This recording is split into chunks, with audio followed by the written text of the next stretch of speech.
గవర్నమెంట్లు వీటిలోకి వెళ్లే ముందు 4 సంవత్సరాల తర్వాత మీ మీ ఊరు వెళ్ళారు కదా, మీ నియోజకవర్గానికి మీ సొంత ప్రజల్ని సొంత ఓటర్లని కలిశారు కదా, ఎలా అనిపించింది? ఆల్రెడీ క్యాంపెయిన్ స్టార్ట్ చేసినట్టే అనిపించింది చూసే వాళ్ళకైతే.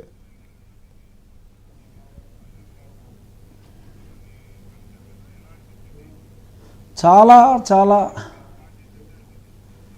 అవునవును, డెఫినెట్గా క్యాంపెయిన్ స్టార్ట్ అయినట్టే అనిపించింది. ఇది ఒక రాబోయే ఎలక్షన్స్కి ఒక టీజర్ లాగా ఉంది.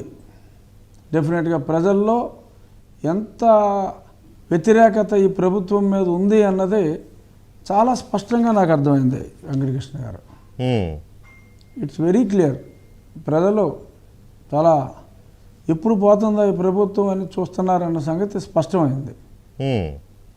ఇంకెన్నాళ్ళండి బాబు మాకు ఈ తంటాలు ఈ నరకాలని చాలా అసలు నాకు అసంతృప్తి ఉందని తెలుసు, కానీ ఈ రేంజ్లో ఉందన్న సంగతి ప్రత్యక్షంగా ప్రాక్టికల్గా ఫీల్డ్లోకి వెళ్ళిన తర్వాత నాకు అర్థమైంది.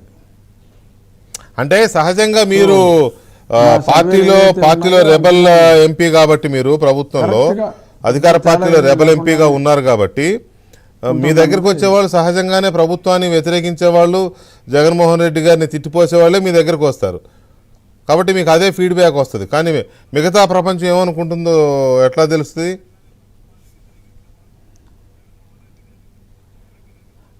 అంటే దగ్గరికి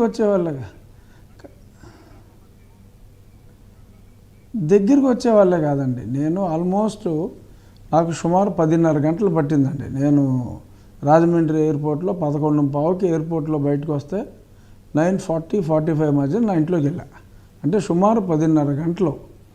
అందులో ఒక 6-7 గంటలు నేను ఓపెన్ టాప్లోనే ట్రావెల్ చేయవలసి వచ్చింది.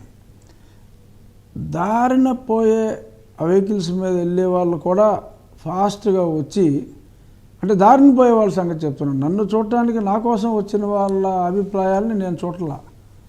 దారిన పోయేవాళ్ళు, అక్కడ షాప్స్లో ఉన్నవాళ్ళు టక్కుమని చెప్పి లేచి బయటకు వచ్చి వాళ్ళు మాట్లాడిన మాటలు, అంటే అకస్మాత్తుగా నన్ను చూసి అప్పటికప్పుడు బయటకు వచ్చి ఎంతోమంది, కొన్ని వందల మంది వాళ్ళు మాట్లాడిన మాటలను బట్టి నాకు అర్థమైంది చెప్తున్నా. మీరు అన్నట్టు కేవలం నా మీద అభిమానంతో నన్ను కలవడానికి వచ్చిన వాళ్ళ మాటలైతే yes, I can't disagree with you. But నేను చెప్పేది పబ్లిక్ పల్స్. మార్గ మధ్యంలో అనుకోకుండా నేను వస్తున్నానని చెప్పి తెలియకుండా చూసి షాపుల నుంచి ఆ రోడ్డు మీద చూసిన వాళ్ళు ఆపి మాట్లాడిన వారి మాటలు, వాళ్ళని బట్టి మనకి పల్స్ అర్థమవుతుంది. ఆ రకంగా, ఎందుకంటే నా ఒక్క పార్లమెంటే కాదు, నేను రాజమండ్రిలో దిగి వెళ్ళా. సో ఎన్నో అసెంబ్లీలు రాజమండ్రిలోంచి క్రాస్ చేసుకుంటూ వెళ్ళాను. So it's very clear. ఆ తర్వాత నేను ఇంటికి వెళ్ళిన తర్వాత భీమవరం కోడి పందాలకే రానివ్వండి, చాలామంది కొద్దిమంది నన్ను కలవటానికి వచ్చిన వాళ్ళ అభిప్రాయాలు పక్కన పెడితే, భీమవరం వచ్చి నేను అక్కడ ఉన్నానని చెప్పి తెలుసుకొని వచ్చిన వాళ్ళ అభిప్రాయాలు కడప నుంచి కానీ అనంతపూర్ నుంచి రకరకాల ప్రాంతాల నుంచి మా ఏరియాకు వచ్చారు ఆ కోడి పందాలు చూడటానికి. కొందరు నన్ను చూడటానికి కూడా వచ్చిన వాళ్ళు ఉన్నారు. ఓవరాల్గా అన్ని రకాల ప్రజల్లో, అంటే మనకి ఇవన్నీ కూడా ఇప్పుడు ఏ కేటగిరీనైనా తీసుకోండి వెంకటకృష్ణ గారు, ఉద్యోగులు డెఫినెట్గా అసంతృప్తిగా ఉన్నారు. ఎందుకంటే వాళ్ళకి 31,000 కోట్ల బకాయిలు ఉంది. వాళ్ళు ఆనందంగా ఉంటారా? ఉండరు కదా. ఒక జాబ్ క్యాలెండర్ లేదు. నిరుద్యోగులు వాళ్ళు తీవ్రమైన ఆవేశంలో ఉన్నారు. కాంట్రాక్ట్ ఉద్యోగులు వాళ్ళు కోపంగానే ఉన్నారు. అంగన్వాడీలు వాళ్ళు కోపంగానే ఉన్నారు.